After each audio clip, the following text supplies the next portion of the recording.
In this tutorial, we'll discuss stabilizing shaky footage, how to apply stabilization, modify certain stabilization parameters, and activating tripod mode.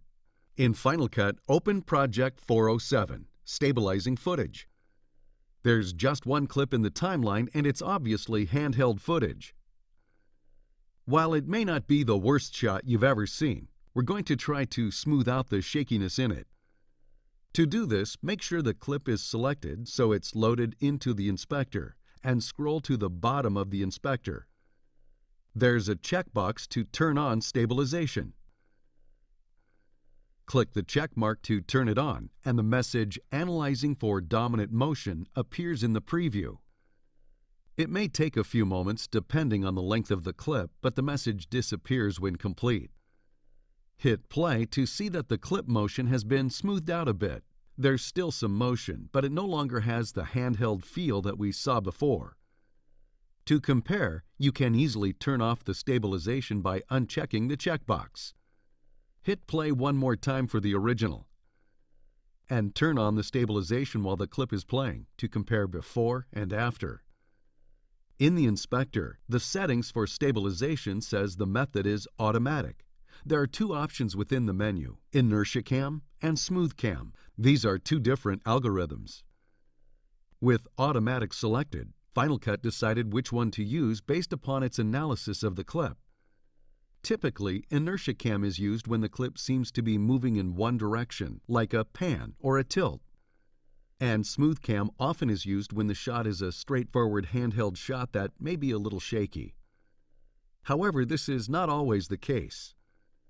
If you're curious which method is selected in this example, you can force it to choose one versus the other and you'll get different parameters that appear.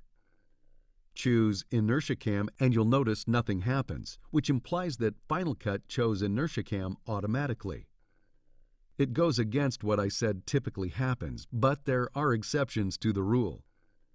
Now select Smooth Cam. Final Cut has to reanalyze the clip for a moment, and when it's done, there are different parameters.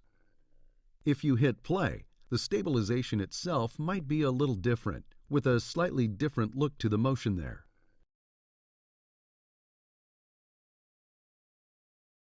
The additional parameters that showed up are translation, rotation, and scale smooth. To intensify the stabilization even more, you can adjust the parameters further.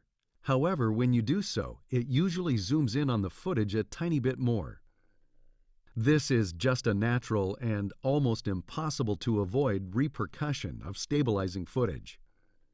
With the parameters maxed out, the footage looks a little more stable than before, but it has zoomed in on the footage.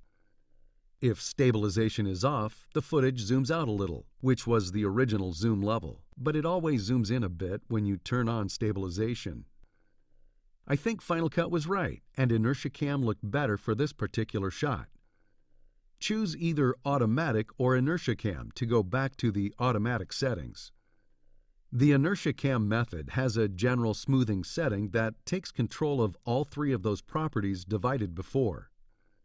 You can try to smooth it out further, but there will be a slight zoom in this case. The default value is fine, so I'll set it back to where it was before. In some cases, you may have the ability to activate tripod mode.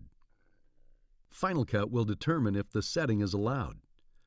But what does tripod mode do? It's almost exactly what it sounds like. If the shot wasn't very shaky in the first place, you can turn on tripod mode.